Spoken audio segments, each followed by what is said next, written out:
vraie voix Sud Radio.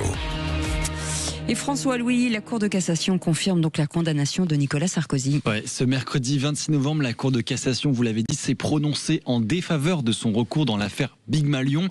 La condamnation pénale de l'ancien président est désormais définitive. On est avec Sophie Obadia, qui est avocate pénaliste au barreau de Paris, qui nous en parle. Bonsoir maître. Bonsoir. Bonsoir. Bonsoir. Alors, quand vous avez forcément vu passer la nouvelle, bien évidemment, quelle réaction cela vous a procuré ? Ah oui, c'est une nouvelle importante parce que ce pourvoi donc est rejeté, ce qui signifie que Nicolas Sarkozy est définitivement condamné pour financement illégal de campagne. 28 moyens étaient proposés à la Cour de cassation pour annuler la décision de la Cour d'appel et ça n'a pas fonctionné. Il est donc maintenant définitivement condamné et sa peine est exécutoire. La peine, je le rappelle, c'est 1 an d'emprisonnement, 6 mois ferme, donc il va falloir purger ces 6 mois. Mais c'est une peine aménageable. Philippe Bilger. Je partage absolument ce qu'a dit Maître Obadia. Et au fond, quel est le point de vue au sein du barreau, Maître Obadia ? Est-ce que on est satisfait de l'état de droit lorsqu'il concerne Nicolas Sarkozy, ou est-ce qu'il y a des hostilités politiques ? Comment vous résumeriez ce qui se passe ? Oh, moi, je crois que Philippe Bilger, le barreau est divisé, évidemment, s'agissant d'une personne qui a fonction politique, qui a eu des fonctions politiques et qui est clivante. Donc, je ne pense pas que le barreau soit unanime. Mais la peine est aménageable, c'est-à-dire que 6 mois ferme, ça signifie que Nicolas Sarkozy pourra à nouveau purger sous la forme du bracelet électronique.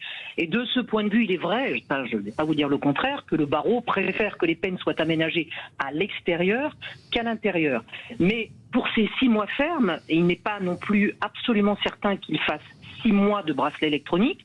Je rappelle que dans l'affaire dite Bismuth, il a également porté un bracelet électronique, mais pas pour la durée prévue. Et puis il y a une deuxième question aussi qui peut nous intéresser, nous autres juristes et avocats, c'est qu'il pourra peut-être solliciter une confusion des peines s'il était, je précise bien, à nouveau condamné par la Cour d'appel dans l'affaire dite du financement libyen. Maître, est-ce que vous pouvez nous expliquer, pour ceux qui nous écoutent, qui n'ont pas le même niveau de lecture que vous, ce que ça veut dire en fait, la confusion des peines ? Alors la confusion des peines, c'est effectivement peut-être le point le plus technique dans le droit des peines en France. C'est-à-dire que concrètement, une personne qui a été condamnée plusieurs fois en fonction du temps, non seulement auquel les faits ont été commis, mais au temps auquel la peine est prononcée, on peut solliciter devant le magistrat qui juge la dernière affaire une confusion des peines pour pouvoir absorber les deux peines en même temps. C'est loin d'être automatique, c'est de plus en plus rare et c'est excessivement technique. Mais ça veut dire qu'elle serait revue à la baisse, c'est-à-dire que c'est plus en faveur du prévenu ? Non, pas celle-ci, parce que celle-ci est définitive, celle que la Cour de cassation vient aujourd'hui de confirmer, mais celle qui pourrait venir, si encore une fois il était condamné et non pas relaxé dans l'affaire libyenne, alors oui, ces avocats auraient cette possibilité, qui est une dernière possibilité technique. Voilà.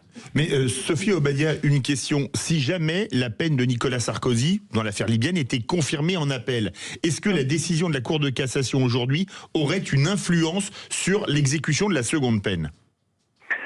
Elle pourrait signifier que maintenant, comme la peine est définitive, qu'aujourd'hui l'affaire Big Malion est terminée, il peut toujours faire un recours devant la Cour européenne des droits de l'homme, mais ça n'est pas suspensif. C'est-à-dire que donc la peine est définitive aujourd'hui. Oui, dans un calendrier où l'on sollicite une confusion de peine, cette décision aujourd'hui permettrait peut-être d'adoucir la peine qui viendrait dans l'affaire libyenne. Mais encore une fois, c'est très très incertain et c'est très technique. Il faut regarder les dates, c'est très compliqué. Voilà. Merci beaucoup, maître. Merci beaucoup. Sophie Obadia, d'avoir accepté cette invitation. Vous êtes avocate pénaliste au barreau de Paris.